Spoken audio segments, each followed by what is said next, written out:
My name's Bran Ramsey, and you're watching Backcountry Hustle. We drove 7 hours from Yellowknife to come see Caroline Cox in her cabin. This is it. It looks super cute. Let's go see if anyone's home. Hello? Caroline?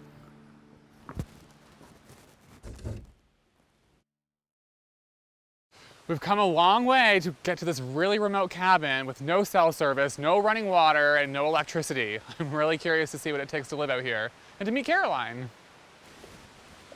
Hello? Hi. Come in. Thank you. Thank you for coming to visit my tiny home. What a beautiful cabin. I know. Oh my God, it's so cute in here. It's very cute. Oh, wow. My name's Caroline Cox, and we're at my cabin, which is on the Liard River, 7 hours from Yellowknife, in a small homestead community called Lindbergh Landing. So this is it, my little cabin. It's 13 feet square, and it's very cozy. It's very cozy, yeah. No electricity, no plumbing, no cell service, but it's definitely a great place for me to write and be creative.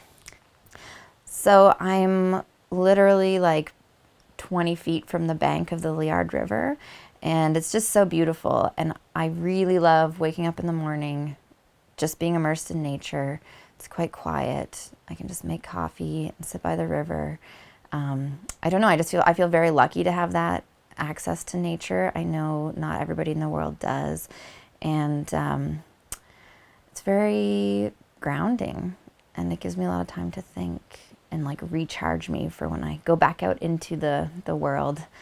And then the community, like just being able to meet my neighbors and see what they've been harvesting and bring what I've been harvesting, and having these community meals together from food that is just locally sourced. Again, like I think we're very lucky. Not everyone has access to land the way we do. So a typical day out here is a little different than in the city because some of the modern conveniences that are lacking here just require a little extra work. So I have to make sure I have clean, fresh drinking water, which the well is 10 kilometers away. So sometimes I have to drive out and get water. So also part of not having plumbing means that when I'm able to grow a garden, if I'm here for the full summer, I have to physically bring the water to my garden if it's been dry and there isn't enough rain, or especially when I plant the garden. So today I'm going to take water from my rain barrel and with buckets bring it over to the garden.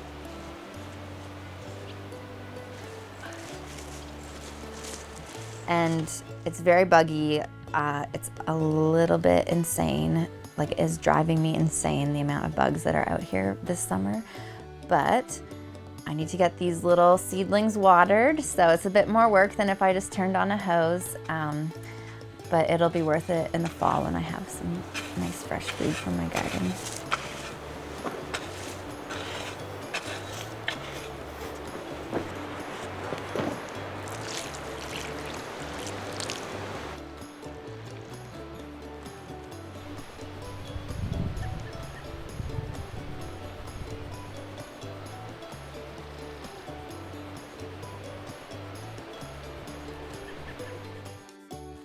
Have a seat, have a seat. Thank you. Oh, it's tight back here. I know.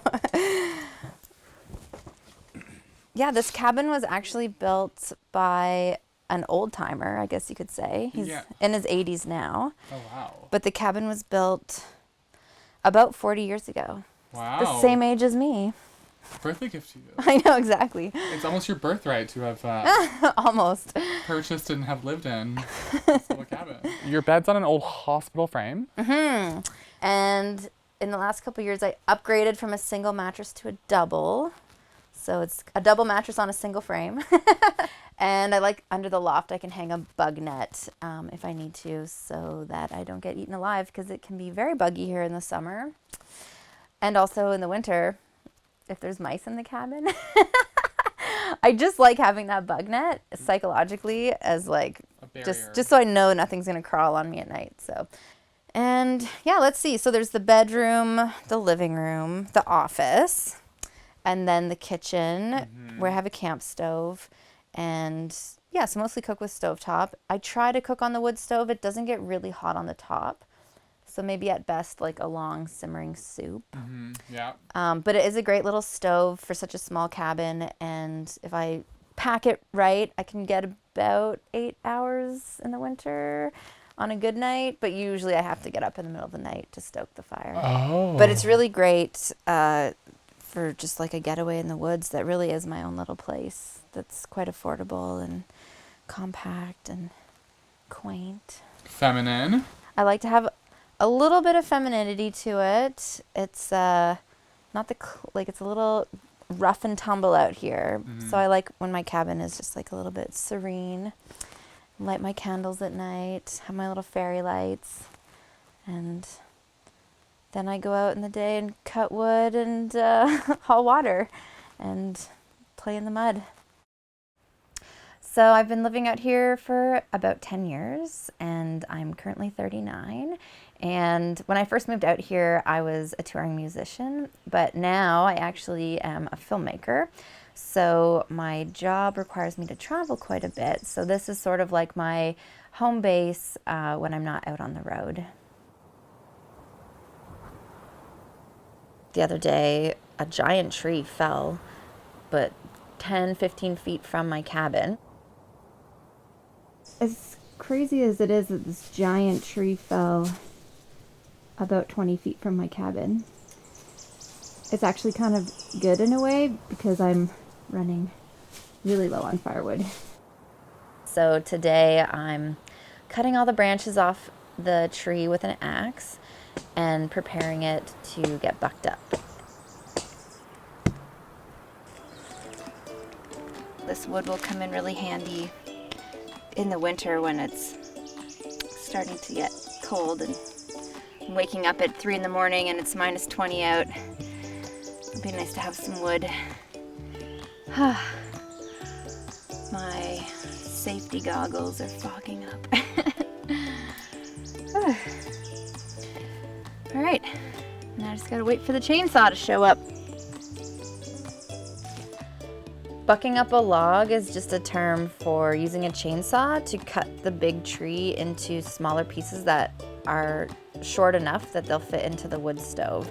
My neighbor Wayne has come to help me saw this tree into manageable logs that then I can cut into firewood, as the fall and winter come up. So it's a lot of work, but I would definitely appreciate having someone help with the assistance of a gas-powered chainsaw. I don't know if I'd really be able to do this on my own. Is there any advice you would give to someone wanting to leave the city and do what you're doing? It's such a personal journey to make a big shift like this. And so I think my advice to someone who wants to do it would be to find maybe a community of other people who have similar interests, or talk to other folks who have done something similar.